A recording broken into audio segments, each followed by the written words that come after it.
Hello दोस्तों, कैसे हो आप सभी। मैं रितेश कुमार आप सभी को अपने YouTube चैनल R18 स्टडी में स्वागत करता हूं। आज के इस वीडियो में हम स्क्वायर रूट को कैसे निकालते हैं, किसी भी बड़े से बड़े स्क्वायर रूट को कैसे हम ट्रिक के माध्यम से निकाल सकते हैं, आज उसके बारे में हम लोग पढ़ाई करेंगे। तो वीडियो को शुरू करने से पहले हमें आपसे रिक्वेस्ट है कि आप इस वीडियो को जितना हो सके अपने दोस्तों तक पहुँचाएँ, शेयर करें, लाइक करें और सब्सक्राइब कर दें।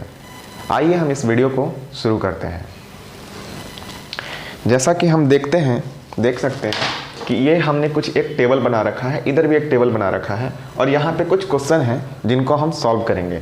सबसे पहले हम इस टेबल को समझना होगा और उसके बाद यहाँ पे भी इस टेबल को समझना होगा। उसके बाद हम इस क्वेश्चन को सॉल्व करने में मात्र 2 या 3 सेकंड से ज़्यादा समय का नहीं लेंगे। आइए हम पहले इस टेबल को समझते हैं। जैसा कि हम देख रहे हैं कि किसी 1 का अगर हम स्क्वायर करते हैं तो लास्ट में उसका यूनिट डिजिट में 1 आता है। उसी हिसाब से अगर 9 का स्क्वायर करते हैं तो उसके लास्ट में यूनिट डिजिट में 1 आता है। अगर हम 2 का स्क्वायर करते हैं तो लास्ट में उसका यूनिट डिजिट पे 4 आता है और उसी हिसाब से अगर 8 का स्क्वायर करते हैं तो उसके लास्ट डिजिट में भी 4 आता है। 3 का अगर स्क्वायर करते हैं तो उसके यूनिट डिजिट में 9 आता है और 7 का अगर स्क्वायर करते हैं तो उसके भी यूनिट डिजिट में 9 आता है। 4 का अगर हम स्क्वायर करते हैं तो उसके यूनिट डिजिट में 6 आता है और उसी हिसाब से अगर 6 का अगर स्क्वायर करें तो उसके यूनिट डिजिट पे 6 आता है। और 5 का अब कितना बार भी कुछ भी स्क्वायर कर लीजिए उसका यूनिट डिजिट हमेशा 5 ही रहेगा।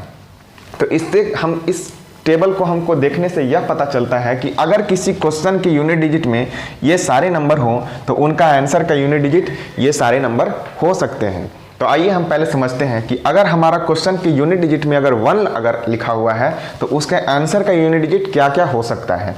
तो अगर किसी क्वेश्चन के यूनिट डिजिट में 1 लिखा हुआ है तो उसके आंसर का यूनिट डिजिट 1 और 9 हो सकते हैं। ऐसा क्यों? क्योंकि हम देख सकते हैं कि यहाँ पर भी 1 आ रहा है और यहाँ पे भी 1 आ रहा है। तो किन के स्क्वायर करने पे 1 आ रहा था? तो 1 का स्क्वायर करने पे 1 आ रहा था और 9 का स्क्वायर करने पे 1 आ रहा था। तो इसलिए अगर किसी क्वेश्चन के अंत में उसका यूनिट डिजिट पे हमारा 1 मिलता है तो आंसर का यूनिट डिजिट हमेशा 1 और 9 होगा। फिर क्या होता है कि हम अगर 4 को देखना है तो 4 किसके बीच में आते हैं? तो 4 होते हैं 2 और 8 के बीच में। 4 और 2 का जो हमेशा जो होता है उसका अगर किसी क्वेश्चन के लास्ट में यूनिट डिजिट में 4 आ रहा है तो उसका यूनिट डिजिट आंसर का 2 और 8 होगा। उसी हिसाब से और भी ये टेबल आगे बढ़ता चला जाएगा। आगे अगर हम बात करें तो ये जो नंबर यहाँ पे कुछ लिखा गया है 2, 3, 7, 8 इनका कभी कोई परफेक्ट स्क्वायर रूट नहीं निकलता है। अगर आपको क्वेश्चन में कहीं 2, 3, 7, 8 अगर देखने को मिलता है तो उस में आप समझ जाएं कि इसका कोई भी परफेक्ट स्क्वायर रूट नहीं निकलता है। तो आइए इस टेबल के माध्यम से हम इस क्वेश्चन को सॉल्व करने का कोशिश करते हैं। सबसे पहले हमें क्वेश्चन को लिख लेते हैं यहाँ पे 6, 7, 2, 4। अब क्या करना है कि हमें कुछ भी उतना सोचना नहीं है। यहाँ पे हमको देखना है कि ये 2 डिजिट को पकड़ना है। इस 2 डिजिट को हम पकड़ लिए। हमें लास्ट में ये यूनिट डिजिट पे हमें क्या देखने को मिलता है? 4 देखने को मिलता है। तो ये क्वेश्चन था, इस क्वेश्चन के यूनिट डिजिट में लास्ट में हमें 4 देखने को मिल रहा है। तो इस क्वेश्चन के यूनिट डिजिट में हमको लास्ट में 4 देखने को मिल रहा था। इसका आंसर का क्या होगा यूनिट डिजिट? या तो 2 होगा या तो 8 होगा। समझ रहे हैं आप सभी? अगर इस क्वेश्चन के यूनिट डिजिट पे हमको लास्ट में 4 देखने को मिल रहा है, क्योंकि क्वेश्चन का यूनिट डिजिट में अगर लास्ट में 4 देखने को मिलता है तो उसके आंसर के यूनिट डिजिट हमेशा 2 या तो 8 होंगे। अब क्या करते हैं कि इसके पास चलते हैं, इस टेबल के इस यूनिट के पास चलते हैं 67। तो जो 67 है ये जो नंबर है किसके परफेक्ट स्क्वायर के पास में मिलता है? तो हम इस टेबल में देखते हैं 64 किसका होता है? 8 का। और 9 का कितना होता है? 81। तो इन दोनों के बीच में क्या होता है? 67 हमारा लाई करता है। तो हमको जो परफेक्ट स्क्वायर को हमको देखना था वो किसके परफेक्ट स्क्वायर के करीब में आ रहा था? ये 8 और 9 के परफेक्ट स्क्वायर के करीब में आ रहा था। तो हमें बड़ा वाला नहीं लेकर छोटा वाला को सिलेक्ट करना है। तो बड़ा वाला को नहीं लेकर छोटा को जब हम सिलेक्ट करेंगे तो हमारा 8 एक नंबर मिल गया, क्योंकि 8 का परफेक्ट स्क्वायर 64 होता है और 67 उसके करीब में है। हमको छोटा वाला को ही सिलेक्ट करना है, बड़ा वाला को नहीं सिलेक्ट करना है, 9 को हमको नहीं करना है। तो हम क्या लिख देंगे? या तो इसका परफेक्ट स्क्वायर 82 होगा या तो हमारा 88 होगा। अब यहाँ पे हो गया है बहुत बड़ी दिक्कत यह हो गया है कि हमको सिलेक्ट करना है एक आंसर को और हमारे आंसर 2 आ रहे हैं। तो अब क्या करना है कि हमको देखना है कि किसका परफेक्ट स्क्वायर ये होगा। उसके लिए हम फिर से इस टेबल पे चलेंगे और देखेंगे कि ये जो 67 जो हमारा क्वेश्चन में था, यहाँ पे जो हम टेबल पे लिखे थे, ये 64 या 67 इस 81 के करीब किसके ज़्यादा है। ये जो 67 है या 64 के करीब है या 81 के करीब है। तो अगर हम 64 में अगर हम 3 ऐड कर देते हैं तो हमको 67 देखने को मिलता है, लेकिन 81 जाने के लिए हमको बहुत सारे नंबरों को ऐड करना पड़ेगा। तो हमको क्या करेंगे, ये 64 के करीब में है यानी छोटा वाला नंबर के करीब में है। ये छोटा वाला नंबर है, परफेक्ट स्क्वायर है, तो छोटा वाला के नंबर के करीब में है, तो इसलिए हमारा छोटा वाला आंसर हो जाएगा, बड़ा वाला नहीं होगा। क्यों? क्योंकि ये जो 67 है ये छोटे वाले नंबर के करीब में है, तो छोटा वाला हमारा आंसर हो जाएगा। आगे इसी हिसाब से हम अगले क्वेश्चन को समझते हैं। तो इसका आंसर हमें क्या मिलता है, इसका परफेक्ट स्क्वायर 82 आता है। आगे हम चलते हैं। आगे हम दूसरा क्वेश्चन हमारा 2916 है, उसको हम सॉल्व करने का कोशिश करते हैं।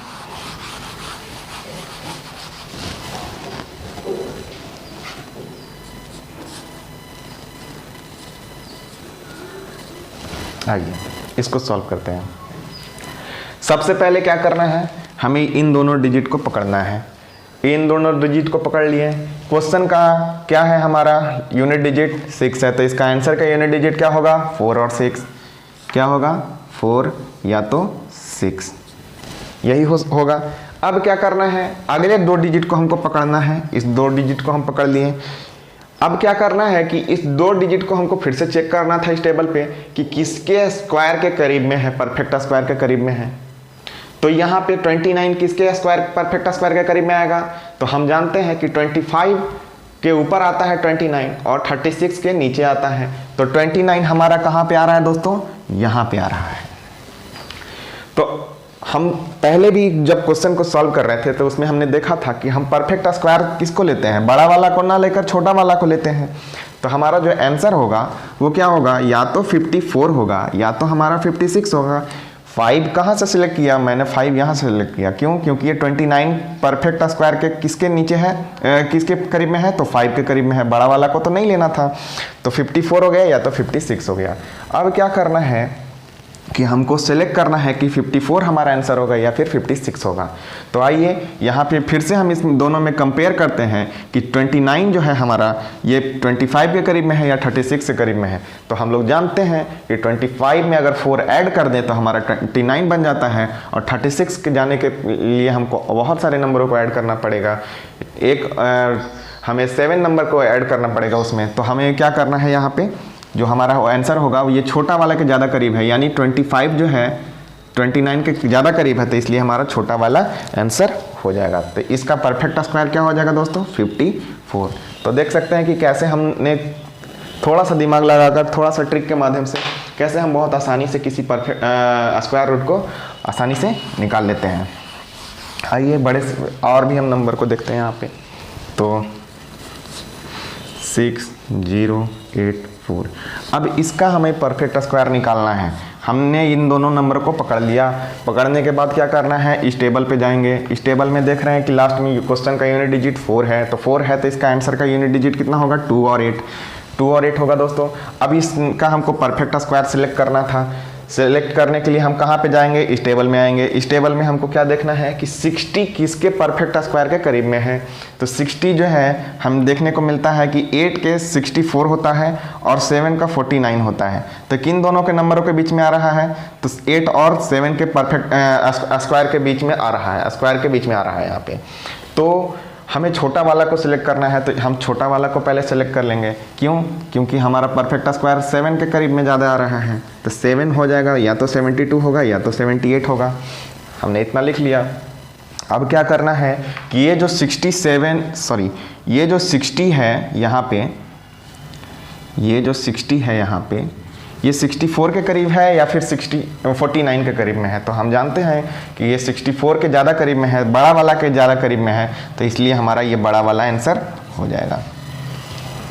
आइए हम और भी क्वेश्चन को यहाँ सॉल्व करने का कोशिश करते हैं।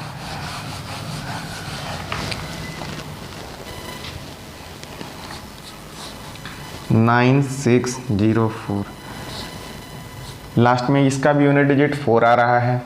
क्वेश्चन का यूनिट डिजिट 4 तो आंसर का यूनिट डिजिट 2 और 8 लिख सकते हैं हम लोग। फिर इन दोनों नंबर को तो हमने ले लिया, आगे इस नंबर को पकड़ना है 96। तो 96 किसके बीच में आते हैं?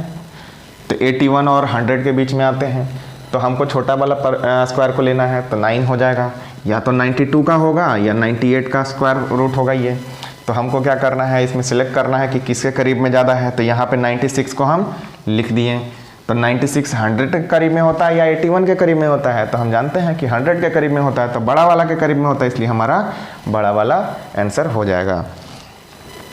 आगे चलते हैं, ये काफ़ी बड़ा नंबर है, इसको भी हम लोग देखते हैं कि कैसे इसको सॉल्व करते हैं।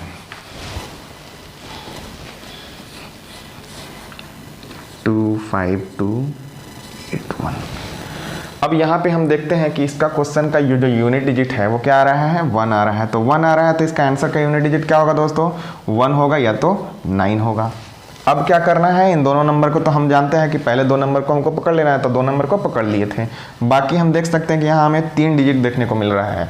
तो 3 डिजिट देखने को मिल रहा है तो कोई भी टेंशन लेने वाली बात नहीं है।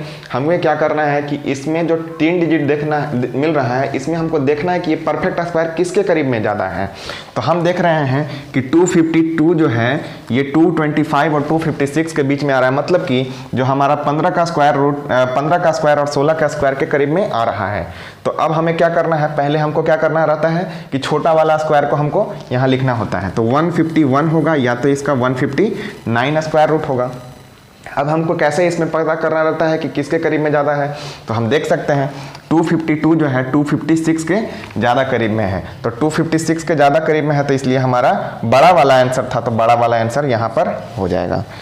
तो हम आज इस वीडियो के माध्यम से जितने भी स्क्वायर रूट को, बड़े से बड़े नंबर को हमको निकालने के लिए यहाँ पर सीखे हैं। आज की इस वीडियो को यहीं पे हम समाप्त करते हैं। थैंक यू, धन्यवाद, जय हिंद।